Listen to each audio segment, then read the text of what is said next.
మరి గత భాగంలో చిత్రాంగుడు మానవ భాషలో మాట్లాడాడని మనం చెప్పుకున్నాం కదా. మరి ఆ విషయాలన్నీ కూడా రాజకుమారుడు విన్నాడు కదా. మరి ఆ వింతను కొలువు కోటలో చెప్పడం జరిగిందనమాట. ఇది కొలువు కోటమి అనమాట. మరి రాజుగారి కొలువు కోటలో ఎవరెవరు ఉంటారు? మంత్రులు, సేనాధిపతులు అందరూ ఉంటారు కదా. మరి వారందరినీ కూడా పిలిపించి మరి రాత్రి జరిగినట్టు విషయాలన్నీ కూడా వీళ్ళకి చెప్పడం జరిగింది. అయ్యో, అట్లాగనా? జంతువులు మానవ భాషలో మాట్లాడితే అరిష్టమని కొంతమంది చెప్పారు. అది శుభసూచకం కాదని మరి కొంతమంది చెప్పడం జరిగిందనమాట.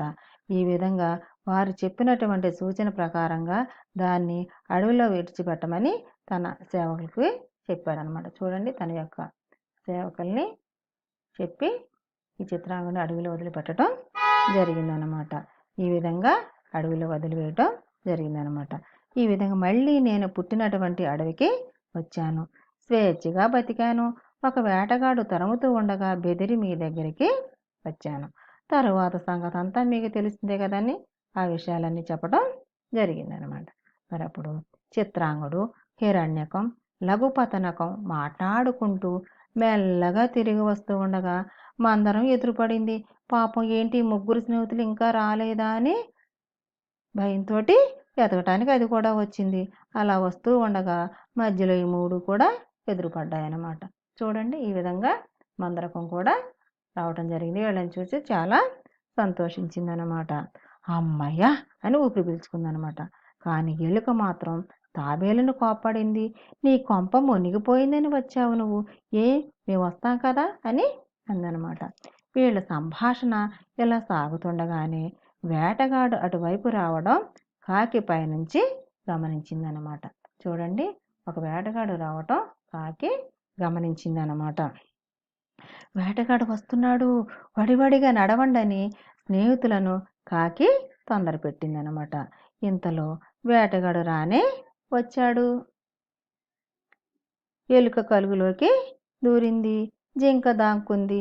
తాబేలు మాత్రం భయంతో నిలిచిపోయింది. వేటగాడి దగ్గరికి వచ్చాడు. దాన్ని పట్టుకొని వింటి నారికి కట్టుకున్నాడు.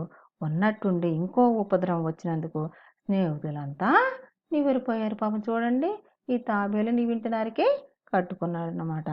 మరి అప్పుడు మిగిలిన ముగ్గురు స్నేహితులు కూడా మరి దాన్ని రక్షించుకోవాలి కదా. మరి అందుకని ఒక ఉపాయాన్ని ఆలోచించారనమాట. అప్పుడు ఎలుక ఒక ఉపాయం చెప్పింది. ఆ ఉపాయం ప్రకారం కొంత దూరంలో వేటగాడు వెళ్ళే దారిలో జింక చచ్చిందాల్లా పడి ఉంటే కాకి జింక మీద వాలి దాని కళ్ళు పొడుచుకొని తింటున్నట్టు నటిస్తూ ఉంటుంది. వేటగాడది చూసి ఎదురుగా జింక దొరికినందుకు మురిసిపోయాడు. జింకను భుజానకెత్తుకుందామని తాబేటిని కింద పెట్టి జింక వైపు నడిచానమాట. చూడండి, ఇక్కడ ఈ ముగ్గురు కూడా ఆలోచన చేయటం జరిగిందనమాట. ఈ ఆలోచన చేయగానే ఇక్కడ ఈ జింకపై కాకి వాలి దీన్ని తింటున్నట్టుగా నటిస్తూ ఉందన్నమాట. మరి ఆ జింకను భుజానికి ఎత్తుకొని తాబేలు కింద పెట్టాడు కదా. అది చూసి ఎలుక వింటినారి కొరికిందనమాట. చూడండి, ఎలుక ఆ వింటినారిని కొరికింది. తాబేలు మడులోకి జారింది. ఎలుక కలుగులోకి దూరిందనమాట. కాకి కావు కావమంటూ ఎగిరింది. జింక చెంగున ఉరికిందనమాట. మరి తర్వాత ఏం జరుగుంటుందో మనం తెలుసుకుందామా? తర్వాత భాగంలో చూద్దాం మరి.